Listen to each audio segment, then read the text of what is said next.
আমি যতবার বিপদে পড়েছি, আমল করেছি, আল্লাহ এর ফলাফল আমাকে হাতে হাতে দিয়েছেন।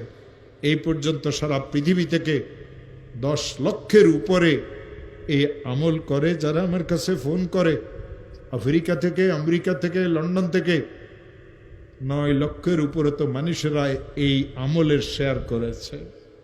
হযরত মুজাদ্দিদ রহমতুল্লাহ আলাইহি তার কিতাবে লিখেছেন, কোন মুসলমান যদি বিপদে পড়ে, কোন মুসলমানের মেয়েটার যদি বিবাহ না হয়, কোন মুসলমান যদি অনেক ঋণগ্রস্ত হয়, কোন মুসলমান যদি দুশ্মনের দ্বারা আক্রান্ত হয়, কোন মুসলমান যদি মিথ্যা মামলা মোকদ্দমাতে ফাঁসিয়ে থাকে, কোন মুসলমানের মেয়েটার যদি তালাক হয়ে যায়, কোন মুসলমান যদি কঠিন কোনো অসুস্থতাতে পড়ে, কোন মুসলমান যদি এমন কোনো বিপদে পড়ে যে বিপদ থেকে উদ্ধারের কোনো রাস্তা নাই, ওই মুসলমান যদি আমলটা করে, 499 প্রথমে 100 বার দরুদ শরীফ পড়বে।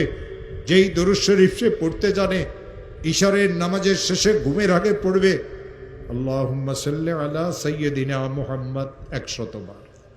499 বার পড়বে লা হাওলা ওয়ালা কুওয়াতা ইল্লা বিল্লাহ।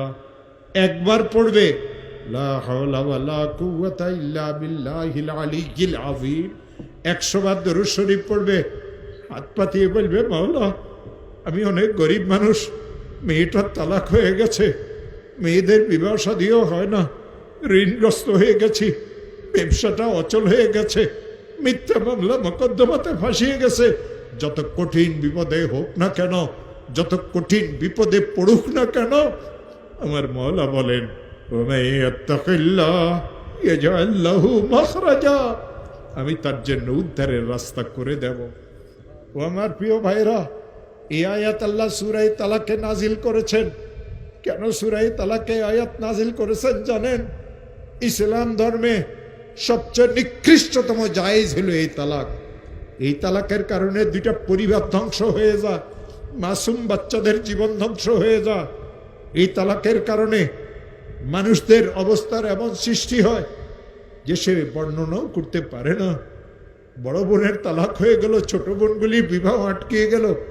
নিশ্চয় মেয়েরা খারাপ, নাইলে কেন তালাক হইল? জামাইকে দেখতে তো অনেক ভালো লাগে। আমার প্রিয় ভাইয়েরা, এই মেয়েটা শ্বশুর বাড়িতে শান্তিতে ছিল না, বাপের বাড়িতে যতদিন ছিল ঘরের কাজ কামে মেয়েকে করা লাগতো।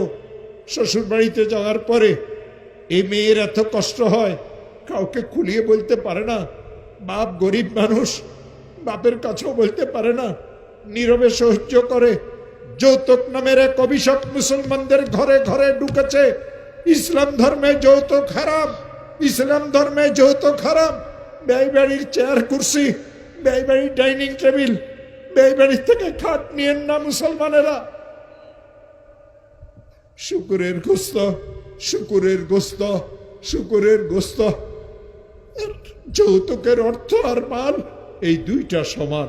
ওই মুসলমান যৌতুক দিতে পারে, ওই মুসলমান যৌতুক নিতে পারে যে মুসলমান দাবি করার পরেও শুকুরের গোস্তকে চাবাই চাবাই খাইতে পারে।